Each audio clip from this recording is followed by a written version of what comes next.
All right, what's up, guys? We're here with Jen today. Hi. Jen is someone I've had my eye on at the gym, someone who trains really hard. Yeah. Someone who's always been in amazing shape. You tend to take notice on these people who have a high standard for himself and always look good. Oh, thank you. So it's a pleasure to have you here. I'm looking forward to picking your brain, especially as a female. Yeah. So do you mind sharing your age? Oh, yeah, I'm 30. You're 30. Mm-hmm. And then what's your weight? Currently about 140. At what height? At 5'6". You're only 5'6". Yeah, 5'6". Gotcha. So you're quite heavy for your height.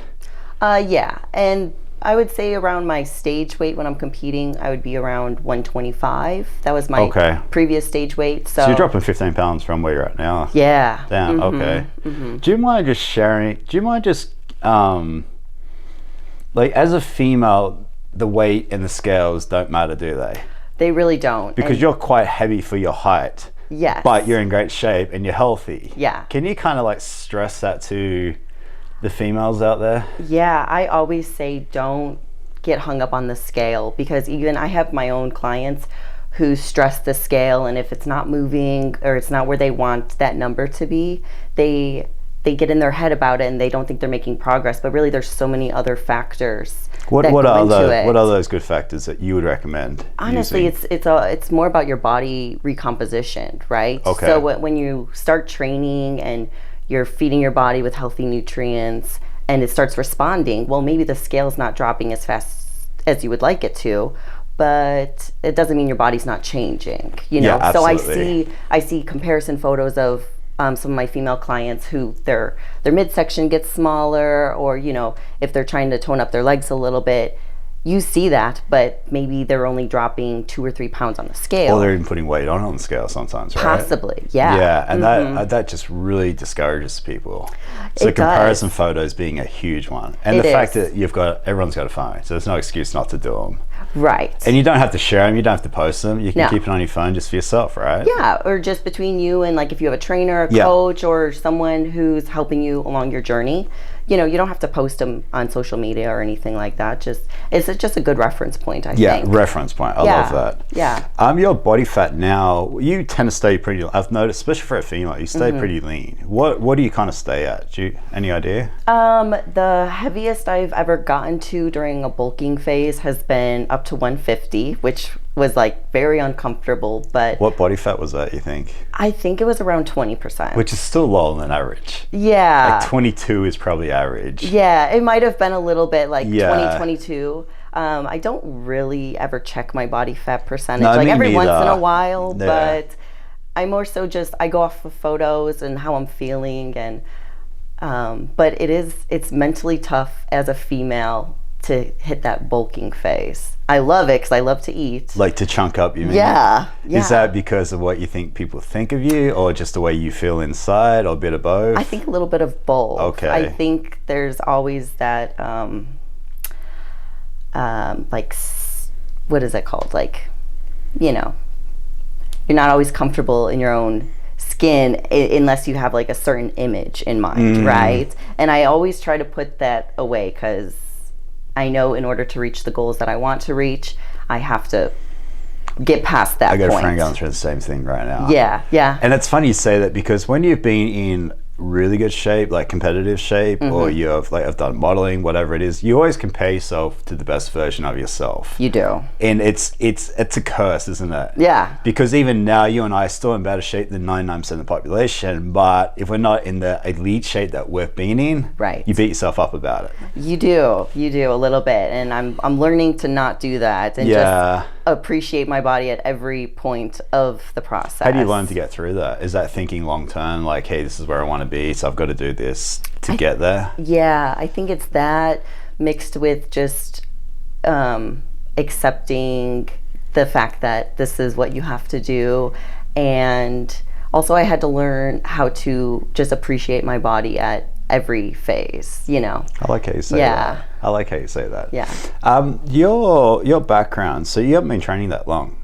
No, I started seriously training back in 2018 in preparation for my first competition. Gotcha. Were you lifting before that? Were you running? Were you playing sports? I was a competitive dancer all growing up for probably 20 plus years. Was that pretty high level? Yeah. Okay. Yeah.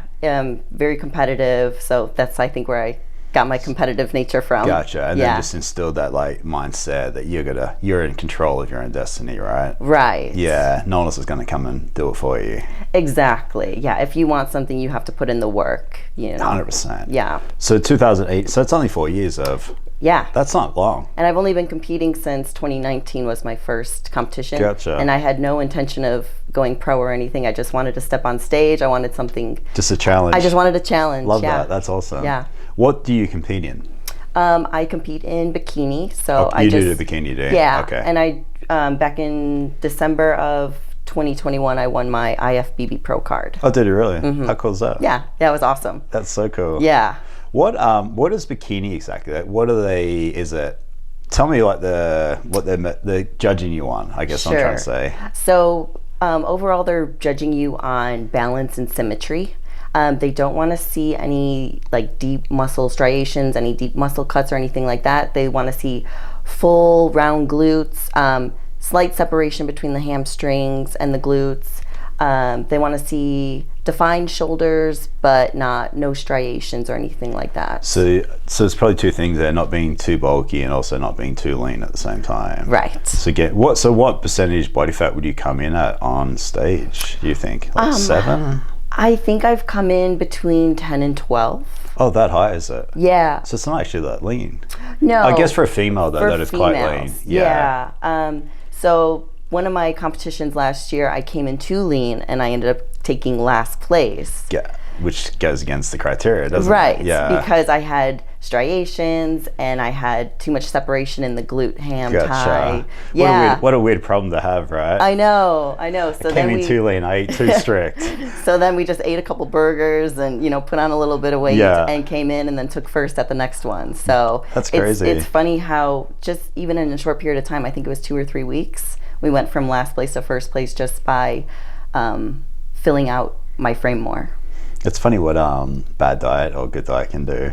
Oh yeah. Like very quickly, right? Especially bad diet. Oh yeah. And then you're doing online training. How does that work? So basically, I have clients who check in with me once a week, and how do you get clients? Mostly through my social media page, also through work. Okay, and also you're a walking billboard too, right? Like people gonna ask you questions. Yeah. Aren't they? Especially like wearing something like that. Yeah. Like, hey, you got guns. Like, how do I get guns? Yeah, it's very hard to ignore, especially a female looking the way you do. So, right. Yeah. So that's how you kind of get your clients. Okay. So far, yes. And who are you training? People who are looking to compete like you, or are you just training like the average person? Yeah. Right now, I'm just training all females at the moment who are looking to lose weight. Okay. Although I would be open to training other people, competitors, anyone wanting to add muscle mass. Yeah. Because I do all of that. So. Okay. But generally, most people are looking to lose weight, aren't they? Most people looking for a trainer want to lose weight. You got any guy clients? Not at the moment, no. Interesting. Yeah. I wonder if you will. I'm sure you will. I did personal training for 8 years, and I had females, males, you name it. But yeah, I was just wondering if you had any males yet. No. Maybe they're scared of you. Like, maybe. You're gonna like whip them into shape. I think I can be intimidating sometimes. Yeah. I was actually, if you don't mind me asking, I was going to ask you, as a female, carrying the amount of muscle you do, looking the way you do guys get intimidated? Do people look at you funny? Does anyone ever say anything negative? I don't get many negative comments. I do get a lot of compliments, although I personally feel like I intimidate mostly men. Yeah, well, most guys aren't in shape, right? Yeah, or if they are, or if they do work out, they probably aren't at the level of discipline that I put my body through, and maybe they feel a disconnect there. That's interesting. Yeah. Do you, when it comes to dating things, have you got to date someone who trains, or have you ever dated someone who doesn't train, looking the way you do? I have not dated anyone who hasn't trained. Yeah. But it wouldn't be a turn off for me, I guess. So you'd be okay with it, but the guy might struggle with it more. Yeah, I think so. That's really interesting. Yeah. That's super interesting. Yeah. One thing I've noticed when you're training, because I've seen you train, train very, very, very, very similar to I do. Okay. Very similar, like very slow, very controlled, very slow negatives, making that mind-muscle connection. That's what it's all about. Talk to me about your training. That is how I train. I very rarely mix up my exercises. What I do change is the variables, the tempo, the amount of reps, the weight, the volume, time under tension. I love listening. Yeah, stuff like that, because I'm all about controlling the negative. You won't ever see me in the gym throwing weights around. No, never. No, and if I can't control the weight with at least like 6 to 8 reps, I'm not going to do it. Like, gotcha. I don't train for my 1 rep max or anything like that. And I'm not discounting anybody who does, because it's everyone's got their own way, very beneficial way to train. It just doesn't. I know what works for me at this point. Yeah, exactly right. And you're leaving your ego out the door. Yeah. You're not trying to outlift someone. You're like kind of like me. I'm just tunnel vision, and I couldn't care less what anyone else is doing, because I know what works for me. Yes. And you seem to be on the same page. Exactly. Yeah, that's awesome. Is there any, as a female, is there anything you do differently opposed to what a male would do? Anything you would recommend a female should do as far as their training? Yeah, so for me personally, I focus most of my training on lower body, glute specific. Okay. And that is mostly because of my competition background. Because I know I need to grow my glutes in order to be competitive in the pro league. Have you always had glutes, or were you pretty straight up and down at one point? Oh, I was a toothpick. Yeah, were you really? Everything like, no I have, I built. Really? Yeah, yes. Shoulders and yes. That's crazy. I was just like little skinny bean. Really? Yeah. So anyone can kind of build shape and size over time. Definitely. It's just about being consistent. Consistent. I love that. All right. What is the secret to building the booty? I feel like every female out there is trying to get this glutes, the booty. What do you do? Is it compound? Is it heavy? Is it isolation? Is it? It's both. So I always like to start with my compounds first. Okay. Definitely hip thrust is a must. I like sumo deadlifts. That's like the wide one, right? Yes. Leg press. Okay. Well, how are you doing your leg press? You doing low? You doing wide? Are you mixing them all up? I do mix it up, but I prefer high and narrow. And then I really focus hamstrings and butt. Yeah, so then I really can focus on when I'm bringing the weight down, feeling that stretch underneath. Okay. In the glute ham tie, and then. You mentioned time under tension. Are you locking out, or are you kind of like just like that consistent? I like to do slower reps, so maybe like 3 to 4 counts down, and then. That's impressive. A second up. So really? Yeah. So like 1, 2, 3, 4, push. Why is that? Like, I know why, but why is that? I just feel like if you can control that negative, if you can, control that weight, that's where the change is going to happen. Because you're really exhausting the muscle. Which is exactly what you're trying to do. Right? Exactly, You're not trying to move a weight. You're trying to make the weight help grow the muscle, right? Yeah. Gotcha. And then what is the booty secrets? Like the compound exercises? Is there anything else you would add to it? Oh, yeah. You do want to do some isolations too. I like to do glute kickbacks. That's a good one. Like cables? Cables, okay. Yep. What else? You can do single leg deadlift. Oh, I also like the split squats. Those are, if you... What's split squat? Where you like elevate one of your back legs. Like a one leg lunge type thing. Yeah. Okay. Yeah. Seems like everyone's kind of caught onto that, haven't they? Yeah. It's painful, but it's so beneficial. It really is. Yeah. And what about like deadlifts, straight leg deadlifts? Are you a fan of those? Are you... I personally don't do conventional deadlifts, but I do a lot of Romanian deadlifts. Okay. I feel like those are really good to help grow the glutes. You feel like that's more specific to that area? Yeah. That's interesting. Motivation-wise, have you ever lost your motivation? Definitely. What kind of caused that? Just recently I had like a lot going on in my personal life, and I did not want to go to the gym at all. It was just like... And you love going to the gym, I'm guessing. I love it. Yeah, it's my thing. And I was just I was not myself, and so I definitely lost my motivation. But what I do have still is my discipline, and so that gets me out of bed, that gets me to the gym, even on days I don't want to go. I keep hearing this over and over, developing good habits that keep you consistent. Yeah. So you've developed the habit of going, so even though you didn't want to go, you still went. Correct. And that's what got your motivation back. Well, not got your motivation back, but that's what kept you pushing through it. That's what got me through the tough days, and then you find that love you want to say, or I mean, not everyone loves weightlifting, and that's okay, but even just to set yourself new goals, I think that could help you get your motivation back. Yeah, absolutely right. Yeah, because I was talking about the other day, it's like, for me, the journey is so much more rewarding than the reward. Yeah. If I'm walking around in really good shape, it's kind of boring, because I'm like, where do I go from here? Right. But then I might eat a bunch of food and like, okay, now I got to lose that weight again. I don't know. It's just kind of comes like mundane after a while once you're I could see that. Staying there. Yeah. Not having that goal to aim for. Yeah, because you work so hard and then you finally attain that goal. And, then, you know, I've had that experience where I'm like, okay, you know, I got to where I want to be. I did my competition. Now what? You know, you almost feel lost a little bit. Now what? Yeah. You know, yeah, I can go enjoy a night of eating some good food, some drinks. Yeah. But then what? Take some photos, someone gives a compliment, and then it's like, oh, no.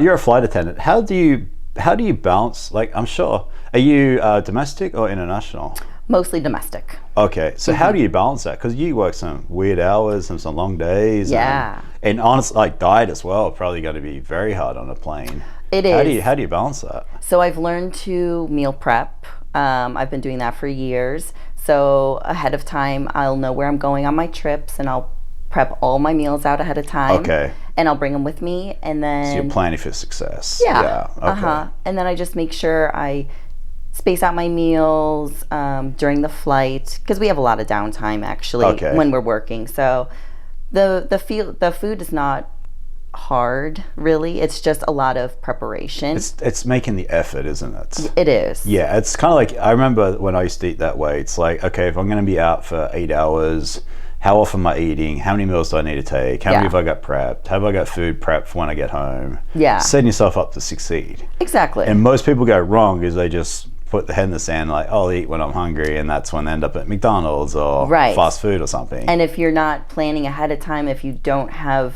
healthy foods readily available when you're hungry, that's what's going to happen. Yeah, because we get hungry, we get hangry, and then our blood sugar drops, and then we want to eat. Oh yeah, exactly. What is so like I was saying, you stay lean all the time. What is your diet like? How often are you eating? What are you eating? Are you keto? Are you vegetarian? Do you just eat pretty normal? So I typically eat between 5 and 6 meals a day. Okay. And I do eat meat, mostly just like lean proteins. A lot of chicken, a lot of rice. Do you do white rice, brown rice? Doesn't really matter. I prefer white rice. Okay.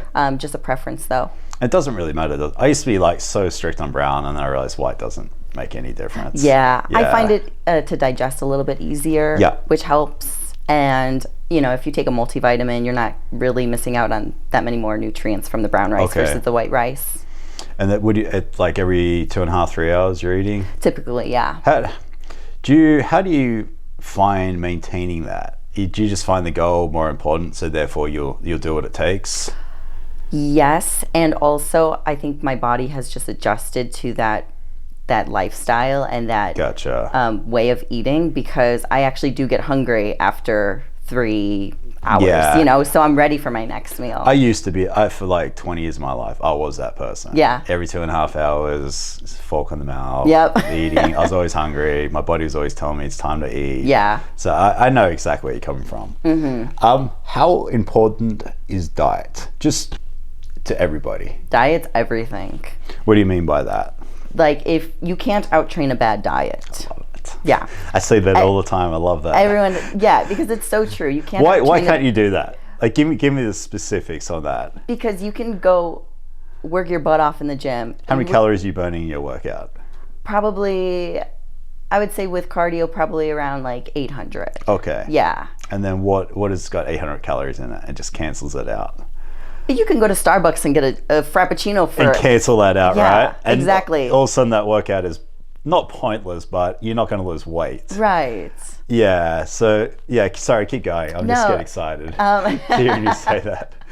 But I feel like, you know, you go to the gym, you work hard, and then if you're not seeing your results, well, you have to look back and be like, well, why am I not seeing my results? If I'm putting in the work, it's most likely your diet. It's like, are you getting enough protein? Are you fueling your body with healthy nutrients and not just sugar or, you know, junk food, basically? Yeah. And you probably recognize it too. I see people in the gym who train so hard. They're lifting so heavy, they train so hard, and they never change. Yeah. And it's because they're not, 90% of it's diet. If you're not doing the right work back home, you'd never move forwards. Right. And they never look any different. And then it'd be people like you and I who are kind of always stay in pretty good shape, but our priority is in the kitchen and the training is secondary. Yeah. It's so important. I stress it to my clients as well. Like, if you miss a workout because you're busy or anything, just make sure you're staying very consistent with your food, your diet. That's so cool. I love that. Yeah. Because that's really where you're going to see the change in the kitchen. Or even if you're sick or you're injured or something, right? It doesn't really matter if you don't go to the gym. What matters is what's going in and out of your mouth. Yeah, it's very true. Yeah, that's crazy. Okay, how important is cardio? Cardio. Oh. Do you need to do cardio to lose weight? Is it a bonus? Do you do cardio? Okay, I am all for cardio. Okay. I think cardio is, I don't want to say it's like 100% necessary, because I know some people who can just train and eat healthy and drop weight. I would say for 99% of the population, though, you need to throw in some cardio if you want to lose weight. Really? Gotcha. Yeah. And then do you do it before your workout? Do you do it afterwards? Do you do high intensity? Are you just cruising? I prefer to do my cardio after my training or completely separate from my training. Okay, like coming in for a cardio day. Yeah. But I do love my cardio. Not as much as I love training, but I'd say I either do steady state on the Stairmaster, or I love going to my indoor cycling classes, which is high intensity, definitely. Okay. Does that help with the booty gains you find on the bike?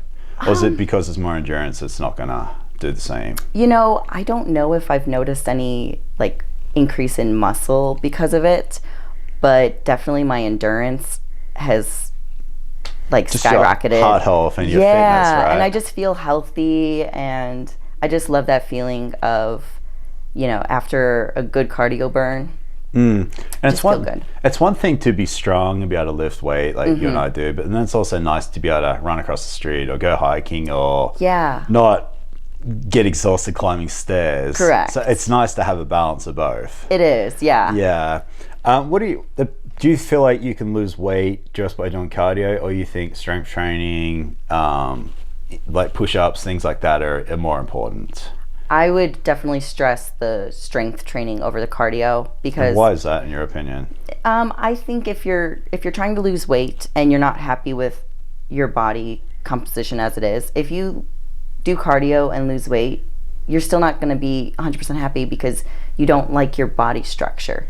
And when you're weight training, you're doing that recomposition, and then you'll actually frame your body how you want it to look. Gotcha, like adding a little bit of shoulders here. Yeah, adding a little bit of muscle to give yourself some frame. So that's why I always stress the weight training. Gotcha. And then also, if you have more muscle, you're going to burn more calories at rest. Metabolic rate is higher, isn't it? Yeah.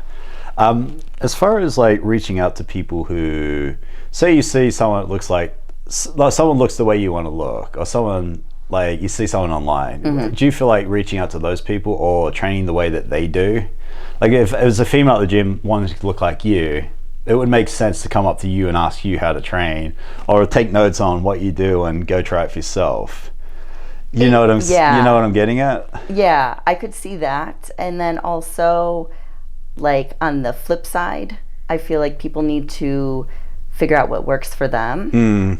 Because I know I idolize some people and I see how they train, and it's completely different from how I train. It just doesn't work for you. But I've found what works for me. Gotcha. Yeah. How do you find what works for you? It's just trial and error, just trying a bunch of different stuff? A lot of trial and error, yeah. I've had a coach for a couple of years who's given me workout plans and who's helped me along the way. So even you, like in your position, you'll still reach out and get a coach and get definitely, help. Yeah. I remember I was personal training and I hired a personal trainer my first week, and people were like, why would you hire a personal trainer? I was like, well, why does a professional tennis player have a coach? Exactly. You can always learn more, right? Yes. You can always learn from someone with more experience than you. Yeah, especially in the bodybuilding world, in the fitness world, there's always new information. Constantly, right? Yeah. With your cardio, like how high is your heart rate getting? What duration of time are you doing?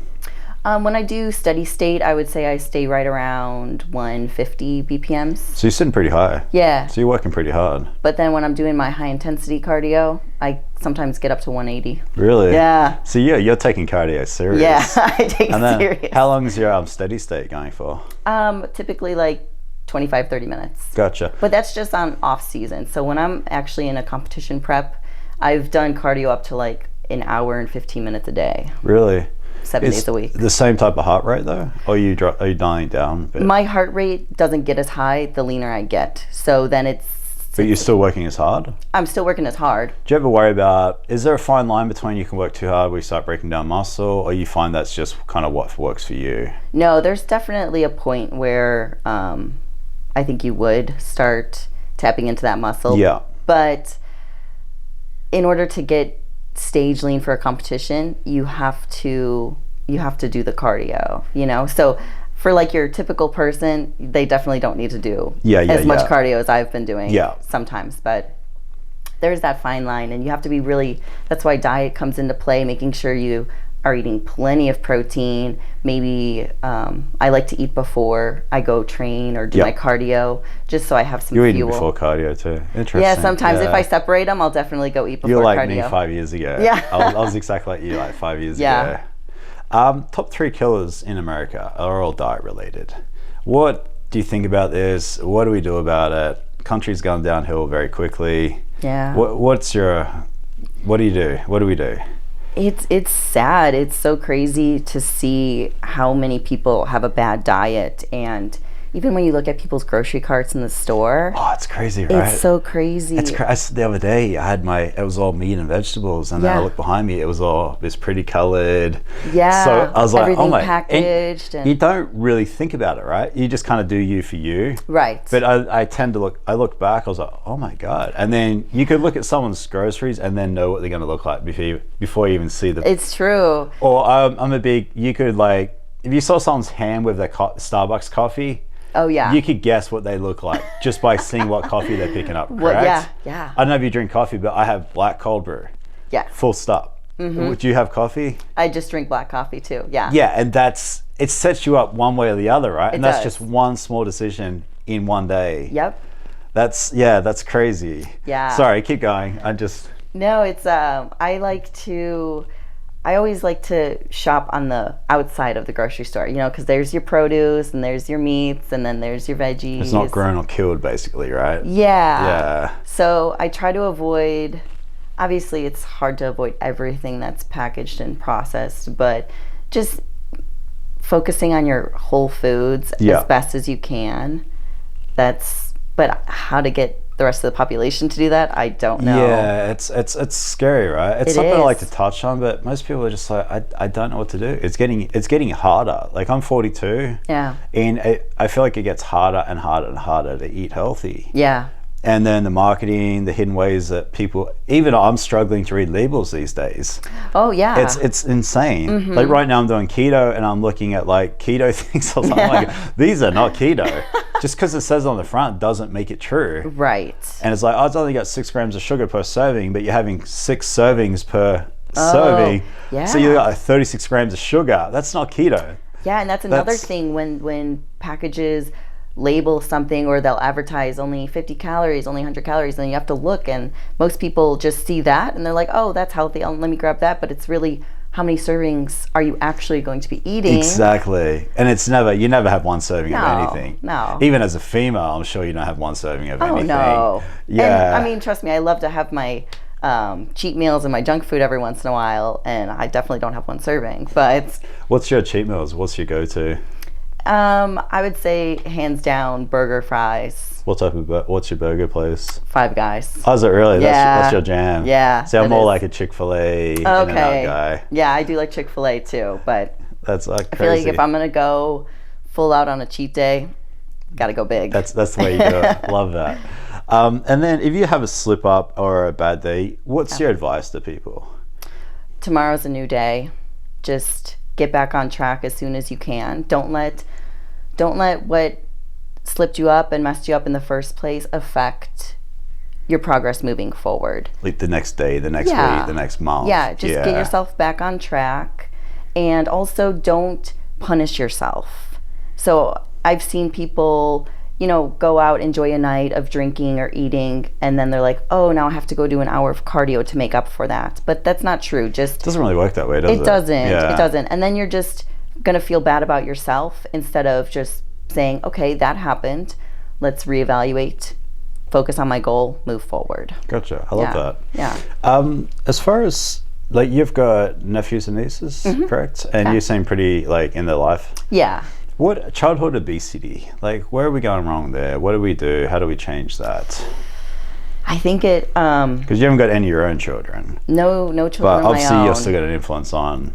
Yeah. I think it just starts, at the house, at your home, and really being a good influence. I know, like, I try to be a good influence on my nieces and nephews. Yeah, that's what I kind of was getting at. Like, and I know when I am home visiting them, they live out of state, but when I'm home visiting them, they're all about being active and like, oh, Aunt Jen, let me show you how many push-ups I can do. And so, and that's because you do push-ups and you train. Right. So influencing them on healthy habits, but then also really maybe enforcing a healthier diet with them. And I know they're kids, and they should be able to enjoy treats every now and again. But just like we did as kids. At dinner time or whatnot, eat a healthy meal and focus on the veggies. And I really don't know what kids are supposed to eat besides, like, I know they're not supposed to eat sugar. Same as us, really. Yeah. But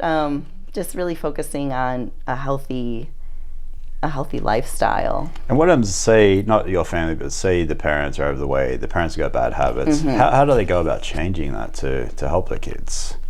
Because it comes from the parents, doesn't it? It does. And have they got to prioritize their health first so they can then like enforce it, or?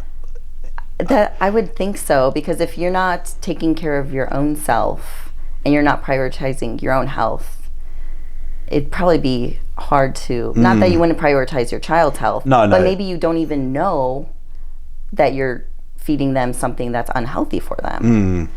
And that's what I've noticed is like any overweight child I've seen, and like the parents always look identical. Oh yeah.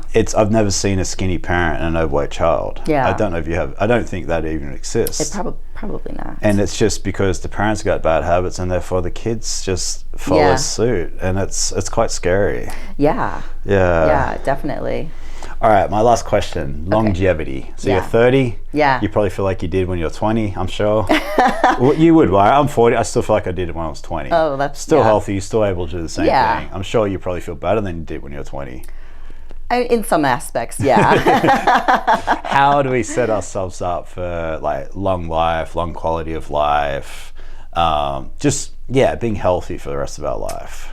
I think just focusing on the long term and not rushing anything, just realizing that your fitness is more of a marathon, it's not a sprint. So some people always are looking for that quick fix, especially in the age of social media where everyone wants that instant gratification, and they want it now. But just social doesn't help with that, does it? It doesn't. Everyone wants that viral video, everyone wants like be famous instantly, right? Yeah. So that doesn't help. But if you stay consistent over time and just create these healthy habits, it'll go forward with you. Because even when I'm not following a strict diet, I still eat the same foods that I would be eating if I was on a strict diet, because it's just ingrained in me now, and it's what I enjoy eating, and it's also what my body wants and to fuel my body properly. Yeah, your body starts to crave what. Yeah, you find that too. Like, if you have a lot of crap, your body craves crap, and then when you eat well, your body starts to crave like good fats and vegetables and like regular food. When I don't eat healthy for a day or so, and then the next day I eat veggies, it's like the best thing ever. Or do you find, like, how long do you diet for when you diet for a show? Anywhere between like 12 and 16 weeks. So do you find when you diet for that period of time, you do have you do slip up, or you have something bad, it doesn't sit very well, does it? It doesn't. It's actually quite awful. Yeah. If I'm dieting, I have a slice of pizza, I'm like, I never have pizza again. That was I know. That was disgusting. It's honestly the worst. You literally taste the oil on the way in. Yeah. But when you're always having pizza, that's the best pizza ever. It always tastes good, right? It can go one way or the other. Right. Gotcha. Anything else you want to add to that? Anything you could, from your point of view, anything you'd like to share? I would just say, if anyone's like wanting to get into fitness or wanting to start, just do it. Like, don't give yourself a goal and just start. Don't be afraid to reach out to people, get a trainer, ask for help if you don't know what kind of exercises to do, because there's so many people out there who would love to help and get them on their way. What about this? You're a 30-year-old female, you've never been in the gym before, and as a female you feel intimidated by these big bodybuilders. What's your advice to those females? How do they get past that intimidation? How do they ease their way into activity? It's hard, but I would say start with something that makes you feel comfortable. Maybe start out with a group fitness class. That's a good idea. Hire a personal trainer just to get yourself used to the exercises. Maybe find a gym that you feel less intimidated at. Like a smaller gym or a private gym. Yeah, something like that. And a piece of advice too, nobody cares, right? Nobody cares. Nobody's watching you. Nobody's watching me. No. Everyone's so worried about what you think of them. Yes. They're not even thinking about you. No. And like you said it earlier, and it's so true for me too. I go in the gym and I have tunnel vision. Like, I don't see what's going on around me. I'm just there to focus on headphones in, head down. Yes. Yeah. I'm there to do my training, to get my lift in, and to leave. So yeah, nobody's watching you, but that intimidation factor is real. Oh, 100%. And it keeps people out of the gym. 100%. Guys, girls, everybody. Everybody, yeah, definitely. Yeah, so just man up, woman up, take action. Action. I love the group. I love the personal training aspect. I think that's probably a good way of getting into it. Yeah. And we're both, like, you're a trainer, I've been a trainer. It's a very easy way to ease your way in. You said a trainer will set you up to succeed, right? They'll make you comfortable. And the trainers, especially the females I've trained, they've got stronger than their husbands. They know more about the gym and diet than 99% of people in the gym. Yeah. So that is a fantastic way of doing it. Yeah. It's going to the person who can teach you and set you up to succeed. Exactly. Yeah. Cool. Thank you so much. Yeah, that was an absolute thank you. pleasure. And I might definitely have you back on. Okay. Awesome.